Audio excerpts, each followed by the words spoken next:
गणेश चतुर्थी व्रत माघ मास के कृष्ण पक्ष की चतुर्थी को संकष्ट चतुर्थी व्रत कहते हैं। इस दिन गणेश जी की भालचंद्र रूप की पूजा की जाती है। इस व्रत के करने से घर में सुख शांति बनी रहती है और यह व्रत मित्रों, पुत्रों और पौत्रों के सुख की कामना के लिए किया जाता है। जो कोई भी इस व्रत को करता है उसे पूर्ण सफलता मिलती है। इस व्रत में शाम को श्री गणेश जी की कथा सुनकर गणेश जी को तिल के मीठे लड्डुओं का भोग लगाया जाता है। इस दिन तिल के लड्डू बनाएं, 5 लड्डुओं का भगवान को अर्पण करें। वह 5 लड्डू मंदिर में दान करें या किसी ब्राह्मण को दान करें। 10 लड्डुओं का रात को चंद्र दर्शन करने के बाद खुद आहार करें। जब भी कथा सुने हाथों में थोड़े सफेद तिल रख लें। आइए कथा श्रवण करते हैं।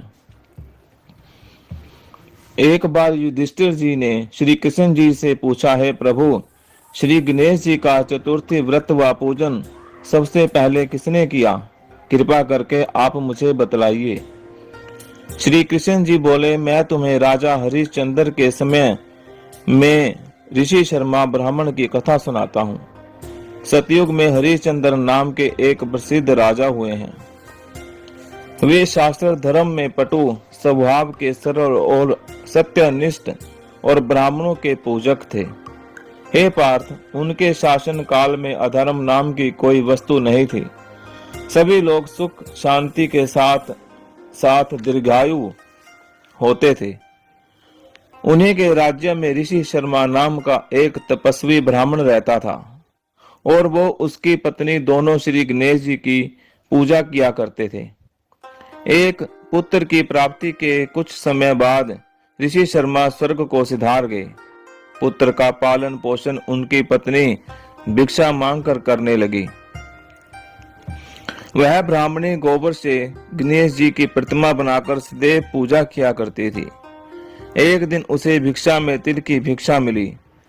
उसने गणेश जी को भोग लगाने के लिए उन्हीं तिलों के लड्डू बनाए। उसका लड़का गणेश जी की मूर्ति को गले में डालकर बाहर खेलने के लिए चला गया। तब एक बुरी सोच वाले कुम्हार ने ब्राह्मणी के उस 5 वर्ष के बालक को जबरन पकड़कर अपने आवा में, जिसमें वो अपने मिट्टी के बर्तन पकाया करता था, उसने उसी के उस बालक को छोड़कर उसमें आग लगा दी। इधर उसकी माता अपने बच्चे को ढूंढने लगी। उसे ना पाकर वह बड़ी व्याकुल हुई। वह ब्राह्मणी विलाप करते हुए श्री गणेश जी से प्रार्थना करने लगी, हे गणेश जी, विशाल शरीर वाले, हे सूर्य नारायण की लाली के समान कांति वाली, हे गजानन, हे 4 भुजाधारी, हे विनायक, हे अनाथों के नाथ, हे वरदायक, मैं पुत्र वियोग में व्यथित हूँ। आप मेरी रक्षा कीजिए, आप मेरे पुत्र की रक्षा कीजिए। वह ब्राह्मणी इसी प्रकार भूखी प्यासी आधी रात तक विलाप करती रही। प्रातःकाल होने पर कुम्हार अपने पके हुए बर्तनों को देखने के लिए गया। जब उसने आवा खोला तो देखा उसमें जांग भर पानी भरा हुआ था। और उससे भी ज्यादा हैरान वह तब हुआ जब उसने आवा में उस बच्चे को बैठे और खेलते हुए देखा। ऐसी अद्भुत घटना को देखकर वह भय के कारण कांपने लगा। इस बात की सूचना उसने राज दरबार में दी। कुमार ने राज्यसभा में जाकर राजा से हाथ जोड़कर बोला, हे प्रज्वलित अग्नि के समान तेजवान, हे महाराज राजा हरिश्चंद्र, मैं अपने दुष्कर्म के लिए वध के योग्य हूँ। हे महाराज, मैंने अपनी कन्या के विवाह के लिए कई बार मिट्टी के बर्तन पकाने के लिए आवा पकाया, परंतु मेरे बर्तन कभी नहीं पके, सदैव कच्चे रह जाते थे। तब मैंने दुखी होकर एक तांत्रिक से इसका कारण पूछा। उसने कहा कि तुम चुपचाप एक बालक की बलि चढ़ा दो, तुम्हारा आवा पक जाएगा। तब मैंने सोचा कि किस बालक की बलि दूं। मैंने अपनी पत्नी से परामर्श किया कि ब्राह्मण ऋषि शर्मा तो अब जीवित नहीं रहे। उनकी पत्नी भीख मांगकर गुजारा करती है, वह इस लड़के का क्या करेगी?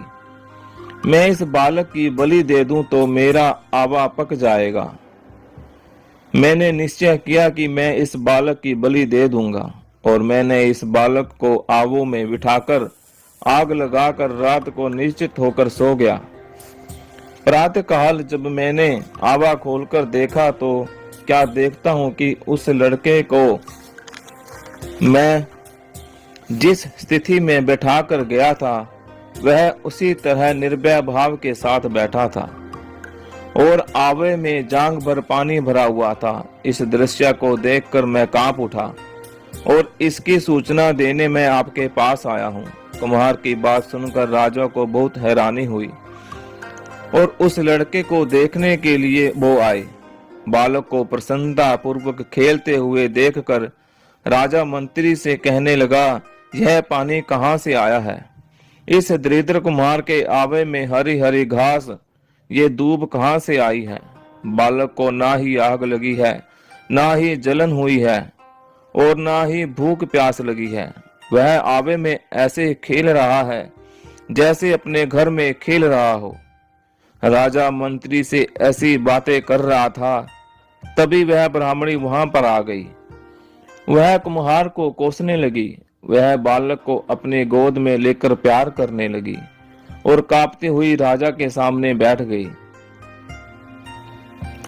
राजा हरिश्चंद्र ने पूछा कि इस बालक को न जलने का क्या कारण है? तुम क्या कोई जादू जानती हो, या तुमने कोई धर्म आचरण किया है जिस कारण बालक को आज तक नहीं आई? राजा की बात सुनकर ब्राह्मणी ने राजा से कहा, हे महाराज, मैं कोई जादू टोना नहीं जानती और ना ही कोई धर्म आचरण, तपस्या, योग, दान आदि की प्रक्रिया जानती हूँ। हे राजन, मैं तो संकट नाशक गणेश चतुर्थी का व्रत करती हूँ। उसी व्रत के प्रभाव से मेरा पुत्र जीता जागता बच गया है। ब्राह्मणी की बात सुनकर राजा ने कहा कि मेरे राज्य में मैं संपूर्ण जनता को इस संकट नाशक गणेश चतुर्थी व्रत करने का आदेश देता हूँ। इसमें मेरी पूर्ण सम्मति है। राजा ने उस ब्राह्मणी की परिक्रमा करते हुए कहा कि हे देवी, आप धन्य हो। राजा ने संपूर्ण नगरवासियों को गणेश जी का व्रत करने का आदेश दिया। इस आश्चर्यजनक घटना के कारण सभी लोग उस दिन से प्रत्येक मास की चतुर्थी को श्री गणेश जी चतुर्थी का व्रत करने लगे। इस व्रत के प्रभाव से ब्राह्मणी ने अपने पुत्र को जीवन को पुनः पाया था। इतना कहने के बाद श्री कृष्ण जी ने युधिष्ठिर से कहा, हे युधिष्ठिर, आप भी सर्वोत्तम व्रत को कीजिए। इस व्रत के प्रभाव से आपकी भी सब मनोकामना पूर्ण होगी। आप भी अपने मित्रों और पुत्रों और पौत्रों को सुख देने वाले साम्राज्य को प्राप्त करेंगे। जिस प्रकार श्री गणेश जी ने ब्राह्मणी के पुत्र की रक्षा की है, उसी तरह श्री गणेश जी आप सबकी रक्षा करें, आपको सुख और शांति वाला जीवन प्रदान करें। बोलो श्री गणेश भगवान की जय।